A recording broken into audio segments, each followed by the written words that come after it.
औज़ुबिल्लाहिमिनश्शैतानिर्रजीम बिस्मिल्लाहिर्रहमानिर्रहीम। नाज़रीन, मैं हूँ बिलाल खान तुर्क और आप देख रहे हैं ज़ारा 25 न्यूज़। जी नाज़रीन, आज हमारे साथ मौजूद हैं ज़िला हरीपुर से ट्रांसजेंडर की सदर साइमा शौकत। तो आज हम इनसे जान लेंगे कि इनकी ज़िंदगी असल में गुजरती किस तरीके से है, क्योंकि आपको पता है इनकी ज़िंदगी में हम लोग तो ये समझते हैं कि ये पैसा इनके पास बहुत है, लेकिन ये हमेशा यही बोलते हैं कि हमारे ऊपर बहुत ज़्यादा मुश्किलात हैं। हम अपनी ज़िंदगी आसानी से गुजार नहीं सकते जिस तरीके से एक पाकिस्तानी शहरी को गुजारनी चाहिए, क्योंकि हमारे ऊपर बहुत ज़्यादा मसाइल हैं। तो आज हमारे साथ ज़िला हरीपुर से साइमा शौकत मौजूद हैं, इनसे बाकी तफसीलात हम जानेंगे। अस्सलाम वालेकुम साइमा शौकत, कैसे हैं आप? वालेकुम अस्सलाम। मैं बिल्कुल ठीक ठाक, शुक्र अल्लाह पाक का। आप सुनाएं। जी अल्हम्दुलिल्लाह ठीक ठाक। अच्छा, आप तो काफ़ी अरसे से जितने भी ट्रांसजेंडर हैं उनके आप सदर हैं ज़िला हरीपुर में। तो आप क्या समझते हैं, आपकी ज़िंदगी में कौन कौन से मुश्किल वक्त आए हैं जो आपको देखने पड़े हैं? बिस्मिल्लाहिर्रहमानिर्रहीम। मैं 15 सालों से ट्रांसजेंडर कम्युनिटी को मजबूत किया और उनके साथ ट्रांसजेंडर को साथ लेकर चली हूँ कि इतने मुश्किलात आए हैं कि मैं समझती हूँ कि ख्वाजा सरा हमारे मुआशरे का एक हिस्सा है, एक अहम हिस्सा है। तो मैं अपने ख्वाजा सरों को साथ लेकर चलती हूँ कि अदारे के साथ, हर तरह के साथ।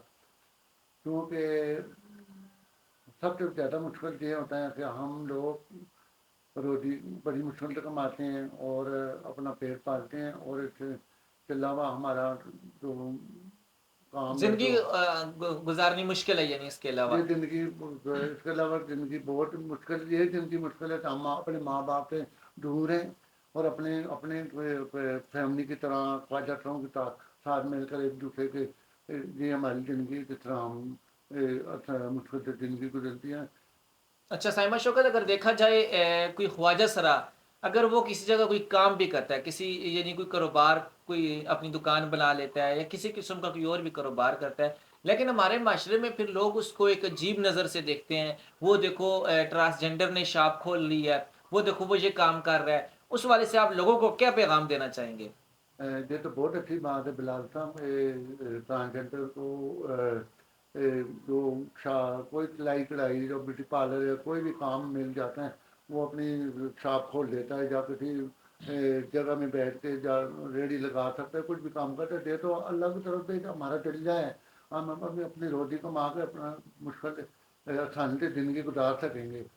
जी अच्छा, जैसे आपने सामा शौकत बोला है कि हम जो ही हमारे वालिदैन जो हैं वो हमें घर से बाहर निकाल देते हैं, जो ट्रांसजेंडर होता है। तो उसमें आप क्या समझते हैं, आपकी ज़िंदगी फिर किस तरीके से गुजरती है? आप यानी कि पैदा होते हैं तो अल्लाह पाक ने आपको पैदा किया होता है, आप ट्रांसजेंडर पैदा हो जाते हैं, लेकिन उसके बाद फिर माशरे में आपको या आपके वालिदैन, आपके जितने भी ख़ानदान के लोग हैं, वो आपको घर से बाहर निकाल देते हैं। आप फिर किसी दूसरे ज़िले में चले जाते हैं, किसी और के पास रहना आप स्टार्ट कर देते हैं। तो आप क्या समझते हैं कि आपको अपने घर में वलिदैन का नहीं काम बनता कि वो अपने पास रखें, कि वो आपको अच्छी तालीम दे सकें, अच्छा रोज़गार दे सकें, और आपके जैसे हम लोग रहते हैं उसी तरीके से आप भी वहाँ पे रहें?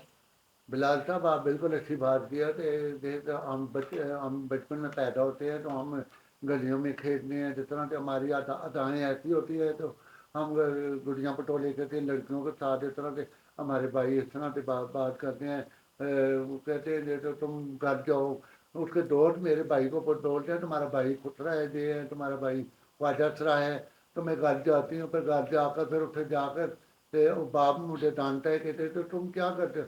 हम अपनी माँ बाप की वजह से हम खुद घर से जाते हैं कि हमारी माँ बाप की इज्जत हो, हमारे मुआशरे में हमारे ख़ानदान की इज्जत हो। हम खुद अपने माँ बाप से खुद दूर होते हैं, हमें यानी कोई आपके कहने का मकसद ये है कि हम अपने वलिदैन की, अपने ख़ानदान की इज़्ज़त को बचाते हुए हम यानी दूसरे किसी ज़िले में चले जाते हैं या दूसरे किसी शहर में चले जाते हैं, ताकि जो हमारा पीछे जो ख़ानदान है वो महफूज रहे, उसके ऊपर कोई इज़्ज़त के ऊपर कोई आँच ना आए, जिसकी वजह से हम दूसरे शहर में चले जाते हैं। लेकिन उसके बाद अच्छा ये बता दें, आप तो दूसरे शहर में चले जाते हैं, वहाँ पर आप कोई फ़ंक्शन करते हैं, कोई प्रोग्राम करते हैं, आप वहाँ से आप पैसे लेते हैं, और वो जो पैसे हैं वो आप पीछे अपने घर को भी बेचते हैं, वो यहाँ पर आप अपने इस्तेमाल के लिए रखते हैं। बिलाल साहब, बिल्कुल अच्छी बात की। तो हम खुद जाते हैं अपने दूसरे शहर में जाके, अपने पहले गुरुओं के पास जाते हैं, गुरुओं के कुछ सीखते हैं। हमें तो इतना नहीं पता होता है जो ताजियाँ उस्ताद करेंगे, गुरु के पास जाते हैं, गुरु ہمیں کہتے ہیں جا کے بیٹا جا کے فنکشن کرو، ہم فنکشن کرتے ہیں، ہم جو ہمیں ایکسٹرا ملتا ہے ہم اپنے پاس رکھتے ہیں، کچھ ہمارے ماں باپ لیتے ہیں، کچھ ماں باپ کو نہیں لیتے ہیں، وہ ان کی اپنی طاقت ہے۔ تو کئی ماں باپ یہ نہیں چاہتے کہ ہم بیٹے کے کمائی نہیں کرتے، آرام کی کمائی نہیں ہوتی، ہم ناچ کے کماتے ہیں، ہم اپنی عزت روٹی کماتے ہیں، ہم چاہتے ہیں ہم اپنی ماں کو بھی عمرہ کرائیں، اپنے باپ کو بھی عمرہ کرائیں، ہمارے پیسوں سے ہم خوش ہوتے ہیں، کیونکہ ہم اپنے گرو کو بھی حصہ دیتے ہیں اور ہم خود بھی رکھتے ہیں اپنے پیٹ کی خاطر، کپڑے پہننا اوڑھنا، گھر کا مکان، اور جس طرح سے ہم لگ رہتے ہیں کہ اپنے گروؤں کے پاس ہی رہتے ہیں، گرو ہمیں تو اچھا، مشہور۔ اس کے بعد دیکھا جائے ضلع انتظامیہ کی طرف سے یا آپ کو کوئی حکومت کی جانب سے کچھ ایسی سہولیات دی گئی جس کی وجہ سے آپ فائدہ اٹھا کے اپنی زندگی بآسانی گزار سکے؟ کوئی حکومت نے کوئی ایسا آپ کے لیے کوئی پیکیج دی ہے؟ حکومت تو کوئی فائدہ نہیں، ہمیں تو حکومت آج تک ہماری کوئی آبار اٹھایا، صرف ایم پی ایم این اے جتنے بھی آتے ہیں وہ ووٹ مانگنے آتے ہیں تو ہم ہی ووٹ دیتے ہیں، ہمارا بھی شناختی کارڈ، ہم پاکستانی شہری ہیں، کیونکہ ہم پاکستانی شہری ہیں، ہم ہی ووٹ دیتے ہیں۔ کہ مجھے اس بات پہ افسوس ہوتا ہے، ہم انسان ہیں، اللہ کے بنائے مخلوق کی طرح آپ لوگ اللہ کے مخلوق ہے، کیونکہ ہم ووٹ دیتے ہیں، مگر آج تک ہمارے جس طرح جلسے جلوس ہوتے ہیں کہ خواجہ صاحب کی بات آج تک میں نے اپنے کانوں سے کبھی سنا نہیں۔ مرد عورت کا آواز اٹھاتے ہیں، ہم مرد کو دے کرتے ہیں، ہم عورت کو دے بنائیں گے، خواجہ صاحب بھی ہیں نا، اس معاشرے میں رہتے ہیں نا، ان کا بھی آواز اٹھائیں، خدا را ہم ہی انسان ہیں، ہمیں بھی نوکریاں دی جائے تو ہم حکومت کی طرف سے، تو ہمیں بھی خوشی ہوگی تو ہم اپنی روزگار کما سکتے ہیں۔